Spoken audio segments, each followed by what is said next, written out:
Placée sous le thème Lumière d'enfants, cette initiative sociale et éducative réunit près de 100 enfants issus de familles économiquement faibles, ainsi que des orphelins accueillis dans des orphelinats et maisons d'accueil du Grand Libreville.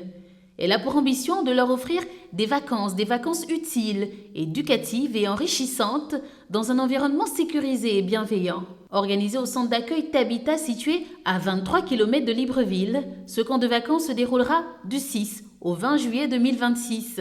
Durant 2 semaines, les participants prendront part à un programme varié mêlant ainsi ateliers de savoir-vivre, activités ludiques, chants, jeux éducatifs, activités sportives et moments de partage. C'est avec un enthousiasme renouvelé qu'aujourd'hui nous lançons la 2e édition du camp de vacances d'Orcas, baptisé Lumière d'enfants.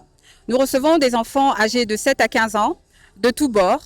Alors la particularité de cette année, c'est qu'en plus des enfants des centres d'accueil avec lesquels nous avons l'habitude de travailler, des ONG qui s'occupent des enfants vulnérables, nous avons voulu associer le plus grand nombre, c'est-à-dire les enfants du Grand Libreville. À travers cette initiative, la Fondation d'Orcas entend favoriser l'épanouissement personnel des enfants, développer leur confiance, renforcer les valeurs de civisme, de solidarité, de respect et de vivre ensemble, tout en offrant un cadre propice à l'apprentissage et à l'éveil. Les enfants auront l'occasion d'apprendre des jeux, d'apprendre au travers d'ateliers et activités de peinture, de poterie, de dessin, de modelage, de ballons, de sculpture de ballons, et bien d'autres choses. Pour le chef de l'État, Brice Clotaire Oligui Nguema, l'enfant occupe une place de choix dans son projet de société, car investir dans l'enfance, c'est investir dans l'avenir du Gabon. Je remercie Maman Anouchka pour ce camp de vacances. Vraiment merci à elle. On s'est amusé aujourd'hui, on a mangé, on a bu, on a dansé. Je suis vraiment contente.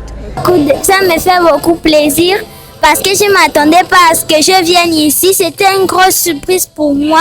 Aujourd'hui, on a appris à bien se tenir à table et respecter les autres. Une nation ne peut prétendre à un développement durable si elle ne protège pas, n'éduque et n'offre aucune perspective à sa jeunesse dès le plus jeune âge. Partenaires, organisations de la société civile et encadreurs ont également répondu présents afin de témoigner de leur engagement aux côtés de la Fondation d'Orcas pour la réussite de cette action en faveur des enfants les plus vulnérables.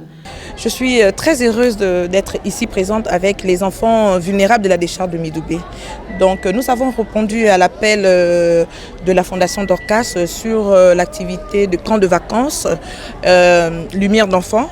Nous avons eu la grâce d'être sélectionnés. Le camp de vacances Lumière d'enfants se veut un véritable espace d'éducation, d'accompagnement et d'espérance où chaque enfant peut s'épanouir, développer ses compétences et construire un avenir empreint de confiance et de valeurs.